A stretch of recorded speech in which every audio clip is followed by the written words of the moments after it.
ಮಧ್ಯಪ್ರಾಚ್ಯ ಯುದ್ಧದ ಪರಿಣಾಮ ದೇಶದಲ್ಲಿ ಸೃಷ್ಟಿಯಾಗಿರುವಂಥ ಸಮಸ್ಯೆಗಳ ಪೈಕಿ ಆಟೋ LPG ಸಿಗದೇ ಇರೋದು ಕೂಡ ಒಂದು. ಸದ್ಯ ಆಟೋ ಚಾಲಕರು ಈ ಸಮಸ್ಯೆ ಯಾವಾಗ ಬಗೆಹರಿಯುತ್ತೆ ಅಂತ ಕಾಯ್ತಾ ಇದ್ದಾರೆ. ರಾಜ್ಯದಾದ್ಯಂತ ಸಮಸ್ಯೆ ಮುಂದುವರೆದಿದೆ. ಆಟೋ ಚಾಲಕರು ಗ್ಯಾಸ್ ಸ್ಟೇಷನ್ಗಳ ಕಡೆಗೆ ಹೋಗ್ತಿದ್ದಾರೆ, ಏನೂ ಸಿಗ್ತಿಲ್ಲ ಅಂತ ವಾಪಸ್ ಬರ್ತಿದ್ದಾರೆ. 6ನೇ ದಿನ ಬೆಂಗಳೂರಲ್ಲಿದು. ಬಹುತೇಕ ಎಲ್ಲ ಬಂಕ್ಗಳ ಮುಂದೆ ನೋ ಸ್ಟಾಕ್ ಬೋರ್ಡ್ ಕಾಣಿಸ್ತಾ ಇದೆ. ಕಾಟನ್ಪೇಟೆ, ಶೇಷಾದ್ರಿಪುರ ಭಾಗದ ಗ್ಯಾಸ್ ಸ್ಟೇಷನ್ಗಳು ಬಂದಾಗಿದ್ದಾವೆ.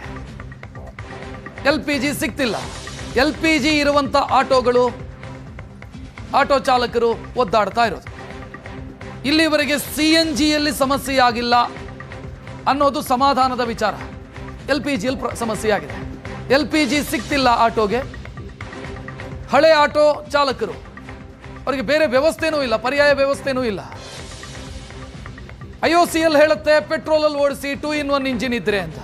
ಆದರೆ ಹಳೆ ಆಟೋಗಳಲ್ಲಿ 2-in-1 ಇಂಜಿನ್ನು ಕೂಡ ಇಲ್ಲ. ಸೊ ಇದು ಆಟೋ ಚಾಲಕರಿಗೆ ಸಮಸ್ಯೆಯಾಗಿ ಕಾಡ್ತಾ ಇರೋದು. ಸಿಲಿಕಾನ್ ಸಿಟಿಯಲ್ಲಿ ಆಟೋ ಗ್ಯಾಸ್ ಅಭಾವ ಮತ್ತಷ್ಟು ಮುಂದುವರೆದಿರುವಂಥದ್ದು. ಇವತ್ತು ಬಹುತೇಕ ಆಟೋ ಗ್ಯಾಸ್ ಬಂಕ್ಗಳು ಬಂದ್ ಆಗಿವೆ. ಸದ್ಯಕ್ಕೆ ಕಾಟನ್ಪೇಟೆ ರಸ್ತೆಯಲ್ಲಿರುವಂತಹ ಪ್ರೊಫೈಲ್ ಆಟೋ ಗ್ಯಾಸ್ ಬಂಕನ್ನು ನಾವು ನೋಡ್ತಾ ಇದ್ದೀವಿ. ಇಲ್ಲಿ ನಿನ್ನೆ ಗ್ಯಾಸ್ ಹಾಕ್ತಾ ಇದ್ರು, ನಿನ್ನೆ ಕ್ಯೂ ನಿಂತಿದ್ರು, ಆದರೆ ಇವತ್ತು ಪೂರ್ತಿ ಸ್ತಬ್ಧ ಆಗಿದೆ. ಈ ಒಂದು ಗ್ಯಾಸ್ ಬಂಕನ್ನು ಬಂದ್ ಮಾಡಲಾಗಿದೆ. ನಾವು ಇಲ್ಲಿ ಪಕ್ಕದಲ್ಲೆಲ್ಲ ಆಟೋಗಳನ್ನು ನೋಡ್ಬೋದು, ಯಾವ ರೀತಿ ಆಟೋಗಳನ್ನು ನಿಲ್ಲಿಸಿದ್ದಾರೆ ಅಂತ ಹೇಳಿ. ಇಲ್ಲಿ ಯಾವುದೇ ರೀತಿಯಲ್ಲೂ ಕೂಡ ಇವತ್ತು ಆಟೋಗಳು ಕಾರ್ಯನಿರ್ವಹಿಸ್ತಾ ಇಲ್ಲ, ಅಂದರೆ ಅವರಿಗೆ ಗ್ಯಾಸ್ ಕೂಡ ಸಿಗ್ತಾ ಇಲ್ಲ. ಹಾಗಾಗಿ ಬಹುತೇಕ ಸಿಲಿಕಾನ್ ಸಿಟಿಯಲ್ಲಿರುವಂತಹ ಬಹುತೇಕ ಆಟೋ ಗ್ಯಾಸ್ ಬಂಕ್ಗಳು ಸ್ತಬ್ಧ ಆಗಿದೆ. ಗ್ಯಾಸ್ ಪೂರೈಕೆ ಆಗ್ತಾ ಇಲ್ಲ. ಒಂದು ಕಡೆ ಸರ್ಕಾರ ಹೇಳುತ್ತೆ ಗ್ಯಾಸ್ ಪೂರೈಕೆ ಆಗ್ತಾ ಇದೆ, ಎಲ್ಲೂ ಕೂಡ ದರ ಏರಿಕೆ ಮಾಡಿದರೆ ಅಂಥದ್ದನ್ನು ನಮ್ಮ ಗಮನಕ್ಕೆ ತನ್ನಿ ಅಂತ ಹೇಳ್ತಾರೆ. ಆದರೆ ಇಲ್ಲಿ ಗ್ಯಾಸ್ ಎಲ್ಲೂ ಕೂಡ ಸಿಗ್ತಾ ಇಲ್ಲ ಅನ್ನುವಂಥದ್ದು. ಇದು ಏನು ರಿಯಾಲಿಟಿ ನೋಡಿದ್ರೆ ಗೊತ್ತಾಗುತ್ತೆ. ಇದು ಒಂದು ಮಾತ್ರ ಅಲ್ಲ, ಸಿಲಿಕಾನ್ ಸಿಟಿಯಲ್ಲಿರುವಂತಹ ಬಹುತೇಕ ಎಲ್ಲ ಏನು ಖಾಸಗಿ ಮತ್ತು ಸರ್ಕಾರಿ ಸ್ವಾಮ್ಯದ ಆಟೋ ಗ್ಯಾಸ್ ಬಂಕ್ಗಳು ಕೂಡ ಬಂದಾಗಿರುವಂಥದ್ದು.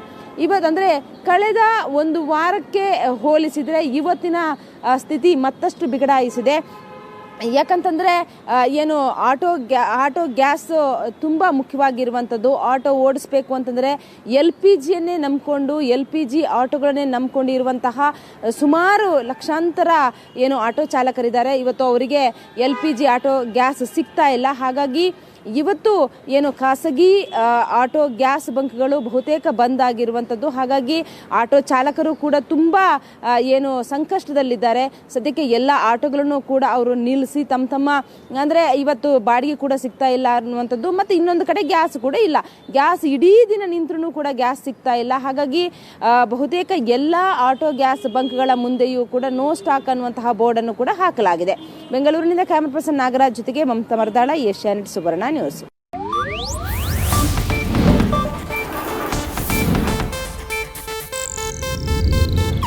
ಇದು ಏಷ್ಯಾನೆಟ್ ನ್ಯೂಸ್ ನೆಟ್ವರ್ಕ್ ಪ್ರಸ್ತುತಿ.